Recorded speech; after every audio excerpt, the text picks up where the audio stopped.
Hi hello నమస్తే, నేను మీ గణేష్ అఖిల్లా. ఇప్పుడే భైరవం అనే ఒక సినిమా చూడడం జరిగింది. సినిమా చూసి రావడం జరిగింది. వీడియో అయితే వెంటనే స్టార్ట్ చేయడం కూడా జరుగుతుంది. సరే, సినిమా ఎలా ఉంది అని నేను చెప్పేదానికంటే ముందు ప్లీజ్ ఛానల్కి ఎవరైనా కొత్తగా వచ్చుంటే సబ్స్క్రైబ్ చేసుకోండి, పక్కనే ఉన్న గంటను కొట్టండి. ఇలా నేను ఒక వీడియో పెట్టగానే మీకు వెంటనే నోటిఫికేషన్స్ వస్తాయి. ఓకే, సినిమా విషయంలోకి వెళ్దాం. సినిమా ఎలా ఉంది అని చెప్తాను. దానికంటే ముందు పర్ఫార్మెన్సెస్ ఎలా ఉన్నాయని చెప్తా. సినిమాలో బెల్లంకొండ శ్రీనివాస్ గారు చాలా బాగా పర్ఫామ్ చేశారు. కెరీర్ బెస్ట్ పర్ఫార్మెన్స్ అని నేను అన్నగాని బాగానే ఉంది. అండ్ నారా రోహిత్ గారు నిజంగా ఇలాంటి సినిమాల్లో ఇలాంటి క్యారెక్టరైజేషన్స్కి నారా రోహిత్ గారు బాగా సెట్ అవుతారని నాకు పర్సనల్గా అనిపించింది ఈ సినిమా చూసిన తర్వాత. సో నారా రోహిత్ గారు బాగా చేశారు. కమింగ్ టు మంచు మనోజ్ గారు పర్ఫార్మెన్స్ ఎలా ఉంది అని అంటే, ఓకే అఫ్ కోర్స్ మనందరికీ తెలుసు ఆయన బాగా చేస్తారు యాక్టింగ్ అని. అలాగే యాజ్ యూజువల్గా బాగానే చేశారు. కానీ నాకు అనిపించింది ఏంటి అని అంటే, యాక్టింగ్ చేసేటప్పుడు కానీ డబ్బింగ్ చెప్పేటప్పుడు కానీ చాలా ఓవర్ రియాక్ట్ అయిపోయినట్టు అనిపించింది. బాగా ఓవర్గా అతిగా డైలాగులు చెప్పడం కానీ, లేదా కళ్ళల్లో కోపం చూపించడం కానీ, అదంతా చాలా ఓవర్ అనిపించింది నాకు పర్సనల్గా. It's my purely personal opinion. And this is not about the movie. Just పక్కన పెడదాం ఒక పాయింట్. ఏంటి అని అంటే, ఈ సినిమాలో మంచు మనోజ్ గారి చుట్టూ నడిచే కథ ఏదైతే ఉంటుందో ఆ కథ పర్సనల్ లైఫ్లో బాగా ఇన్వాల్వ్ అయ్యింది. అందుకనే నాకు తెలిసి ఈ క్యారెక్టర్కి బాగా సూట్ అయ్యారేమో ఆయన అనే ఫీలింగ్ వచ్చింది. ఎందుకనంటే ఏమో సినిమాలో ఆయన క్యారెక్టరైజేషన్కి బయట ఆయన ఉండే విధానానికి ఇది కరెక్ట్గా సెట్ అయింది character. Okay, coming to the director ఏం చేశాడు అంటే, సినిమానే ఒక రీమేక్ మూవీ. ఆ రీమేక్ మూవీని ఎగ్జిక్యూట్ చేసే విధానంలో యాక్షన్ సీక్వెన్సెస్ మీద పెట్టిన శ్రద్ధ, స్క్రీన్ ప్లే మీద ఫస్ట్ ఆఫ్ అంతా పరిగెట్టి వెళ్ళింది. ఓకే, యాక్షన్ సీక్వెన్సెస్ మీద పెట్టిన శ్రద్ధ స్టోరీ బిల్డింగ్లో కొంచెం టైం తీసుకొని పెట్టుంటే ఇంకా బాగా వర్కౌట్ అయ్యేది అనిపించింది. And coming to the heroine Aditi Shankar గారు, పాటల కోసం ఉంది.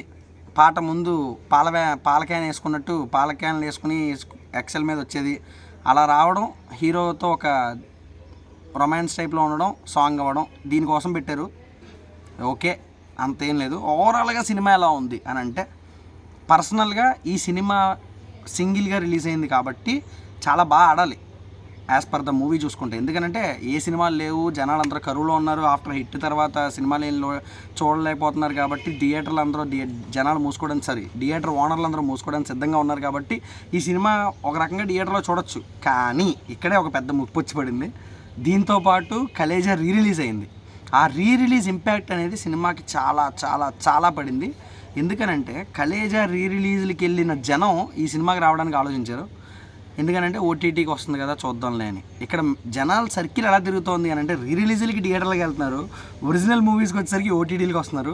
అది ఎందుకు ఏంటి అనేది కేవలం ఆ డైరెక్టర్ల యొక్క ఆలోచనకి, డైరెక్టర్ల యొక్క విజ్ఞతకి అండ్ సినిమా ఇండస్ట్రీ వాళ్ళకే వదిలేస్తే మంచిది.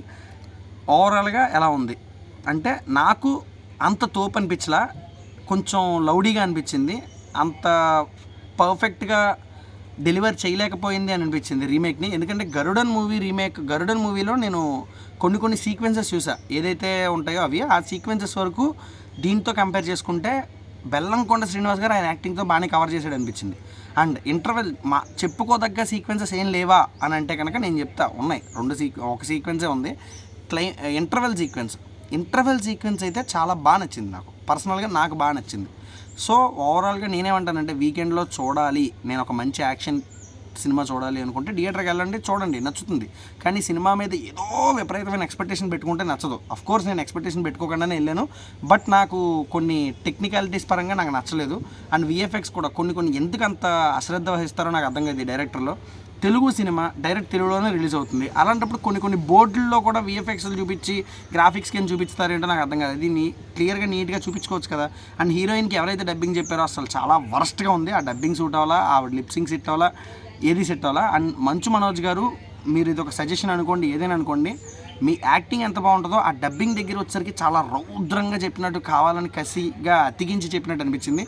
అండ్ ఓవరాల్గా నేనేం చెప్తాను అని అంటే, ఓకేష్గా మాస్ ఎంటర్టైనర్ మేము వెళ్ళి థియేటర్లో చూస్తాము అనుకున్న వాళ్ళు వెళ్ళిపోండి థియేటర్కి, ఇప్పుడే టికెట్లు బుక్ చేసుకోండి. వెళ్ళిపోయి చూసేయండి. లేదు మాకు ఒక మంచి కంటెంట్ ఉన్న మూవీయే కావాలి అని అన్నా కూడా వెళ్ళండి, పర్లేదు. కానీ నేను ఏదో ఎక్స్పెక్ట్ చేస్తాను, ఇది ఎక్స్పెక్ట్ చేస్తే ఇది ఉండాలి అని అనుకునేవాడు మాత్రం థియేటర్కి వెళ్ళకుండా ఓటీటీకి వచ్చేదాకా ఆగండి. అండ్ కలేజా ఇంపాక్ట్ ఎలా పడింది అని అంటే, కలేజాకి వచ్చిన రిలీజ్ ఫస్ట్ డే కలెక్షన్లు కూడా దీనికి వచ్చి ఉండకపోవచ్చు అని నా feeling. It's my personal opinion. Thank you so much, signing off. నేను మీ గణేష్ అఖిల్లా. అండ్ ఇంకోటి, నా వీడియోలు చాలా లేట్ అవుతున్నాయి ఈ మధ్యన. ఎందుకు ఏంటి అని చాలామందికి డౌట్ ఉండొచ్చు, బట్ నాకు కూడా డౌట్ ఉంది ఎందుకు లేట్ అవుతున్నాయని. చూసే కొద్దీ సినిమాలు ఏం రావట్లేదండి. ఏదో ఒక వీడియో పెడదామంటే కంటెంట్ లేని తెలియట్లా. పోనీ మీరందరూ అట్లీస్ట్ నా వీడియోలు చూసే కొంతమంది అయినా సరే ఏం చెప్తే బాగుంటుంది, ఎలాంటి కంటెంట్ ఇస్తే బాగుంటుంది, అపార్ట్ ఫ్రమ్ రివ్యూస్ నేను ఇంక ఇలాంటి వీడియోలు చేస్తే బాగుంటుంది అని చిన్న వీడియో అయినా పర్లా కింద కామెంట్లో పెట్టండి. నేను నిజంగా ట్రై చేస్తాను ఆ వీడియోస్ చేయడానికి. Thank you so much, signing off. నేను మీ గణేష్ అఖిల్లా. బాయ్, మళ్ళీ కలుద్దాం. బాయ్.